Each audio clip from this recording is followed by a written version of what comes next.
नमस्कार, मार्केट पंचनामे में आप सभी का स्वागत है। मैं हूं सुमित और हफ्ते का पहला कारोबारी सत्र एक बढ़िया दिन, जबकि बैंक निफ्टी नए रिकॉर्ड स्तरों पर 1250 अंकों की तेजी के साथ आज बंद होता हुआ दिखाई पड़ा।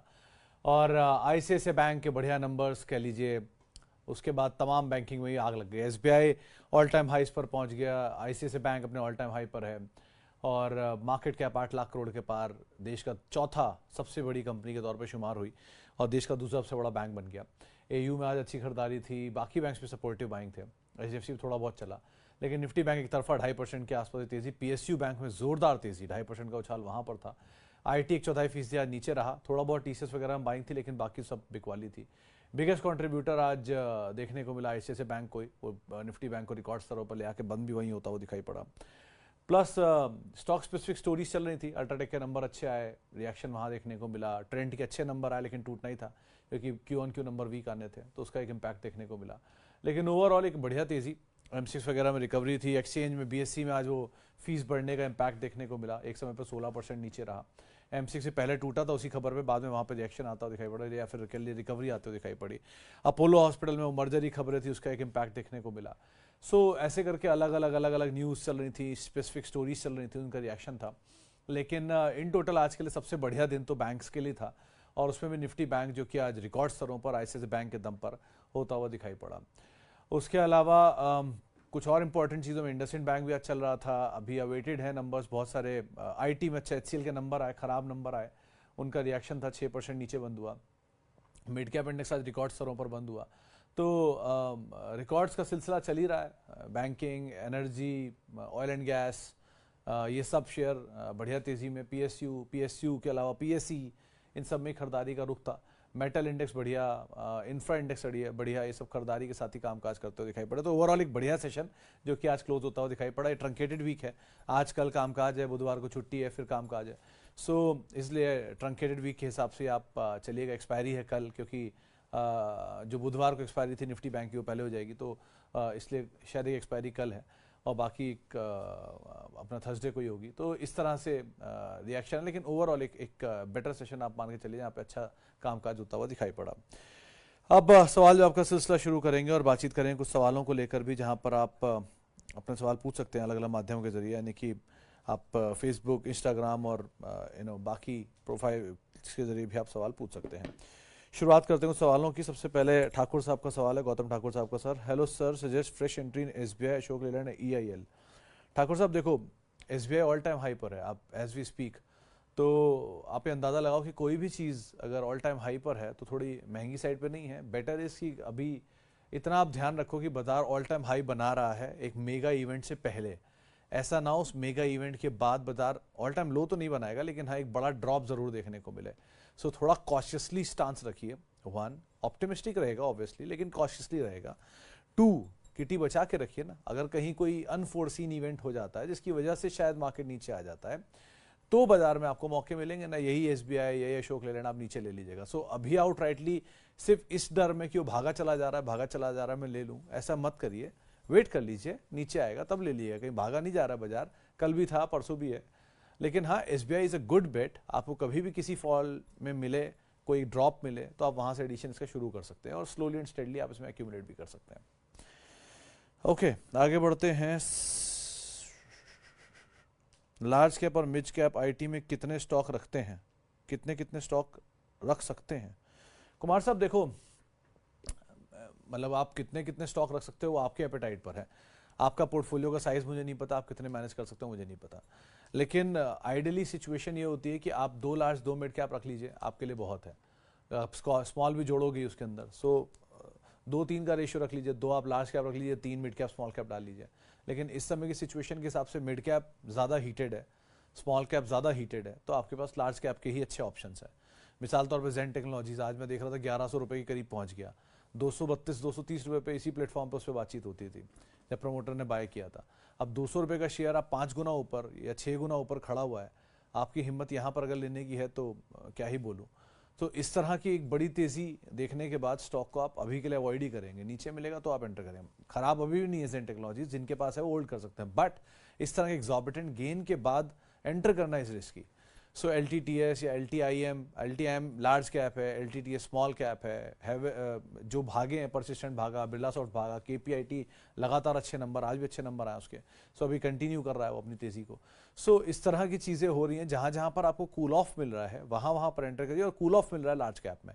HCL में आज कूल ऑफ था, LTIM टूट चुका है, इसके अलावा टेक महिंद्रा अच्छे नंबर दिया है, वहाँ कूल ऑफ पहले हो चुका था, इन्फोसिस कूल ऑफ हुआ, TCS अभी बीच में हुआ था, वापस ऊपर आ गया। सो ऐसे करके आप के अलग अलग अप मूव आते हैं, तो उसके हिसाब से आप शिफ्ट करिए, बट आइडियली 2, 3 या 5 जैसा आप मैनेज कर पाओ उसके हिसाब से रख सकते हो। ओके जी, आगे बढ़ते हैं। और hi sir, view on Sharda Motor, Shanti Gear, ASK Automotive. और सर तीनों के तीनों पहली चीज़ तो एंसिलरीज हैं, भले ही शांति गियर पूरी तरह ऑटो एंसिलरी नहीं है, लेकिन फिर भी एंसिलरी में आता है। सो शारदा मोटर केस में value wise it is the cheapest one as of now इन तीनों में।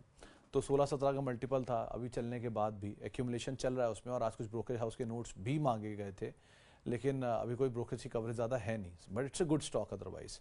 देन कम्स आपका आस्क ऑटोमोटिव, वो 280-284 रुपये का जो बीच में लो काटा था, उस लो का एक स्टॉप लेके आप एंटर कर सकते हो। हाल की लिस्टिंग है इसलिए बहुत लंबी स्टोरी इसके बारे में भी है नहीं, बट कंपनी अपनी कैपेसिटीज ऐड कर रही है जयपुर वाले प्लांट में, गुड़गांव वाले प्लांट में, और ज़्यादा बेहतर नंबर इनको जयपुर से एक्सपेक्टेड भी हैं, और ये मेजरली अच्छे स्प्री पर है, डेट फ्री कंपनी है, इंटरनल अक्रूवल से एक्सपेंशन हो रहा है, तो वो कंपनी के लिए अच्छा है।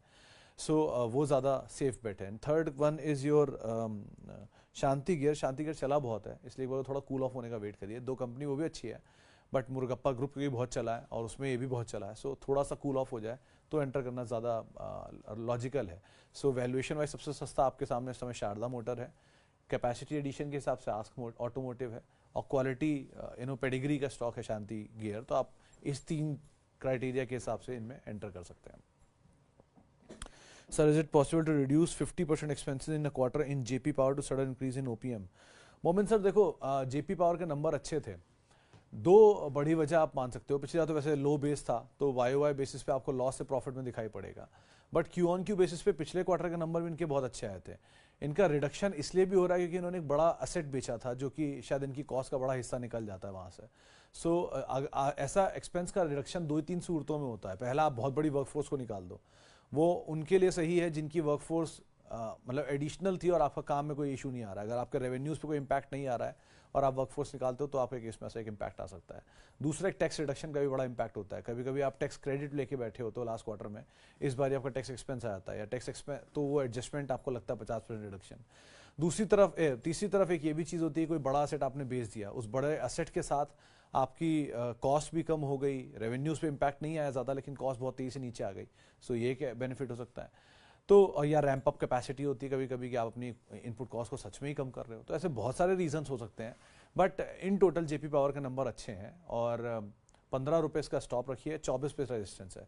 इन चीज़ों को आप ध्यान कर लेकर चलिएगा। अगर 24 निकल जाता है तो इस स्टॉक में बढ़िया तेजी आ सकती है, बट एज ऑफ नाउ अभी के लिए सामने 24 ही खड़ा है, तो उसको आप देख सकते हैं। सर्किट टू सर्किट चल रहा है, लेट्स सी कहाँ तक जाता है।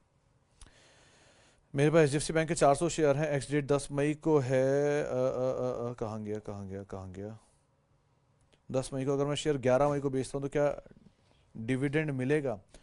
पवन सर, आपके लिए और उन सब के लिए जिनको ये सवाल अक्सर मन में आता है कि मेरे पास शेयर हैं, डिविडेंड वाले दिन मैं बेच दूं तो क्या होगा, आपको एक्स डेट पे नज़र नहीं रखनी है, आपको रिकॉर्ड डेट पे नज़र रखनी है। रिकॉर्ड तारीख के दिन अगर आपके पास आपके शेयर हैं, वो रिकॉर्ड तारीख होता है कंपनी के खाते रजिस्टर में आपका नाम होना चाहिए, वो रजिस्टर में आपका नाम अगर है रिकॉर्ड तारीख के दिन, तो आपको शेयर अलॉट होंगे। क्योंकि पहले होता था T+2 में शेयर बिकते थे या खरीदे जाते थे, तो आप 2 दिन पहले खरीद लेते थे तो आपको वहाँ पर रजिस्टर में दिखाई पड़ने लगते थे। इसलिए कई लोग ऐसे होते थे जो एक्स डेट से पहले खरीदते थे, उनको लगता था शेयर आ जाएंगे, लेकिन नहीं आते थे, क्योंकि कभी कभी DP नहीं ट्रांसफर करता है। अब क्योंकि कई शेयर T+1 में है, कुछ T+0 में भी है, सो इसलिए कहना मुश्किल है कि कैसे आपको शेयर अलॉट होंगे, बट आपकी रिकॉर्ड की तारीख पर आपके पास अगर वो शेयर हैं तो आप हर कॉर्पोरेट एक्शन के लिए एलिजिबल है, चाहे वो बोनस हो, स्प्लिट हो, डिविडेंड हो, डीमर्जर हो, राइट्स हो, हर चीज़ के लिए आप उसके लिए एलिजिबल हैं। तो आप उस हिसाब से तय करिएगा कि आप रिकॉर्ड की तारीख पर वहां हैं कि नहीं है तो कोई दिक्कत नहीं, नहीं है तो दिक्कत है। Okay, Snowman IT, recent IT demand of 12 crore, impact अगुन सर नियर टर्म में था, वो हो गया अब खत्म, लगातार कई दिन से आप देख ही रहे हो शेयर टूट ही रहा है, 73 रुपये से टूटता हुआ आ गया था 68-67 की रेंज में, वापस आज 69-70 की रेंज में बंद हुआ है। सो एज ऑफ नाउ तो मुझे कोई बड़ा कंसर्न दिख नहीं रहा, until unless there is promoter buy and promoter is not selling, situation is under control. और स्टॉप लॉस आपका सेम है 53.9, 54, ये दो स्टॉप लॉस को आप लेके फॉलो करिए एंड अकॉर्डिंगली यहाँ बने रहिए। लेकिन बाकी इसमें सच मुझे कोई कंसर्न दिख नहीं रहा। नंबर्स को देखते रहिए, प्रमोटर की बाय के लेवल से अभी भी नीचे है, 73 रुपये लास्ट प्रमोटर बाय था, उसके नीचे शेयर कामकाज कर रहा है। सो नंबर्स पे नजर रखिएगा, प्रमोटर एक्शन में नजर रखिएगा। 54-59 आपका स्टॉप लॉस होगा, 54.59 नहीं, 54 एंड 59। आईसीआईसीआई बैंक 50 शेयर 440 की बाय, एक्सिस 50 शेयर 600 की बाय। आगे का व्यू होल्ड, आपकी कॉस्ट तो कहीं ज़्यादा ऊपर है ही, तो क्या ही दिक्कत है आपको। इफ़ इन केस आपको लग रहा है कि बहुत नहीं, मैं थोड़ा हल्का करना चाहता हूँ, तो कैपिटल निकाल लीजिए, फ्री के शेयर छोड़ दीजिए। ये वैसे भी वो कंपनी है जिनको आप थ्रू आउट लाइफ के लिए भी रख लेंगे, तो आपको इम्पैक्ट आना नहीं है। और आप इतने लेवल के नीचे के लेवल की खरीदारी किए हुए हैं, तो आपको तो वैसी ही बात ज़्यादा बेहतर समझ में आती होगी। ओके जी, आगे बढ़ते सर। इज इट पॉसिबल, ये तो हो गया, इस पर हम बात कर चुके हैं। डालमिया भारत 2021 से होल्ड है, 1900 के लेवल से भी अभी क्या करना चाहिए? मेरे ख्याल से होल्ड करना चाहिए मोहनजर। इस क्वार्टर के नंबर वीक थे, तो इस क्वार्टर में एक स्टॉक रिएक्शन भी था, 6% के आसपास का डिप आया है। अल्ट्राटेक के नंबर ऑन द कॉन्ट्री अच्छे हैं, तो वहाँ पर क्योंकि ऑब्वियसली डिमांड कैपेसिटी एडिशन है, प्लस केसोराम का बाय भी है, तो वो भी इम्पैक्ट है।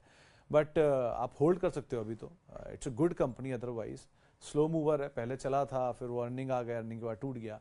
Wait and watch is a better choice and let's see कहाँ तक स्टेबल होता है, उसके बाद एंटर करना ज़्यादा बेटर रहेगा। लेकिन अगर आप एंट्री करने की कैपेसिटी में हो तो थोड़ा थोड़ा एंटर कर सकते हो। It's a good company. आज ही हमारे साथ एक जानकार शरद जुड़े थे, शरद ने इस पर बाय कॉल दी थी और टारगेट्स भी अपसाइड के दिए हुए हैं, अच्छे टारगेट दिए थे बड़े। तो Dalmia Bharat otherwise it's a good company, 3rd या 4th largest cement company India की, 4th या 5th सॉरी। तो आप बाय करना चाहो तो बाय भी कर सकते हो, बट थोड़ा और स्टेबल होने दीजिए तो ज़्यादा बेटर एंटर करने का पॉइंट आपको मिल जाएगा। ओके जी, आगे बढ़ते हैं। और ट्रेंड और M&M फ्यूचर में व्यू, फ्यूचर में मतलब लॉन्गर ड्यूरेशन ऑफ टाइम या शॉर्ट टर्म फ्यूचर में?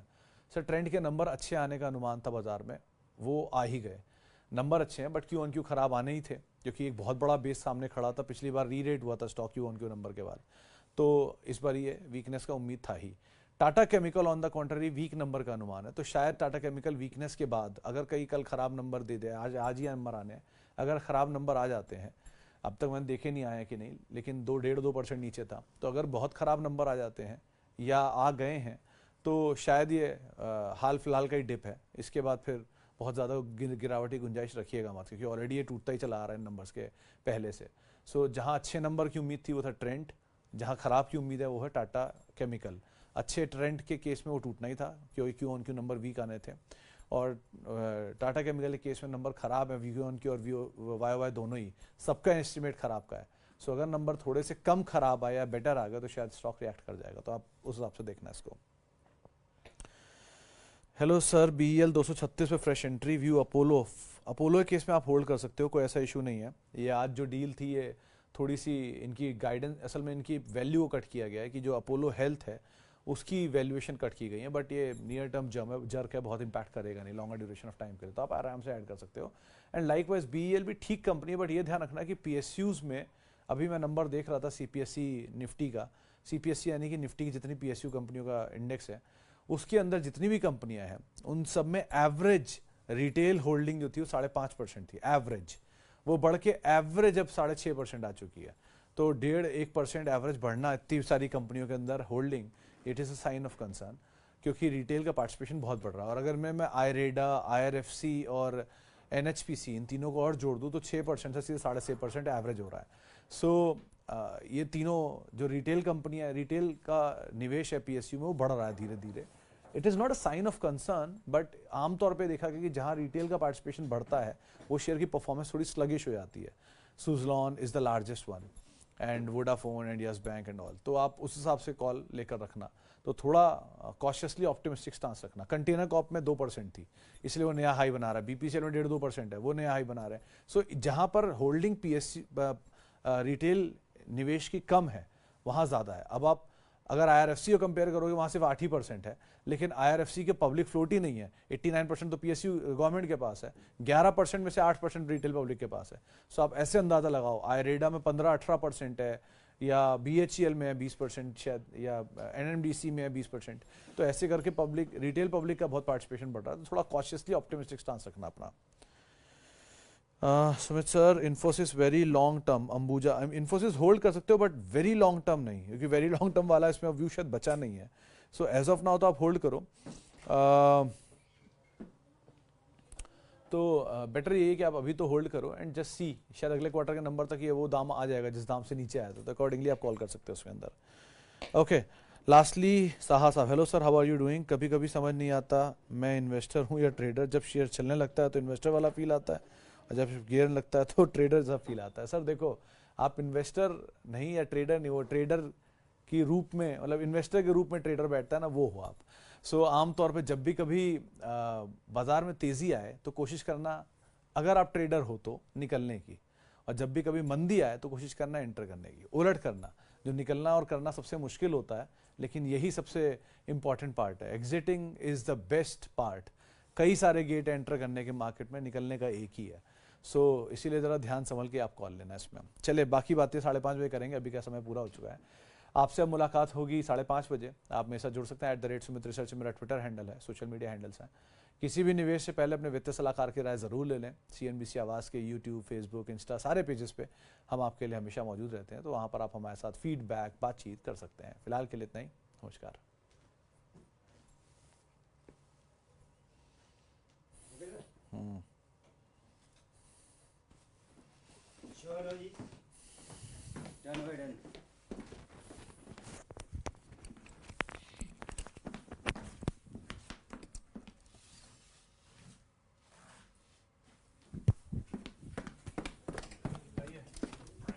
लो जी, ये भी लगा दो। आजा शिखा, चलो।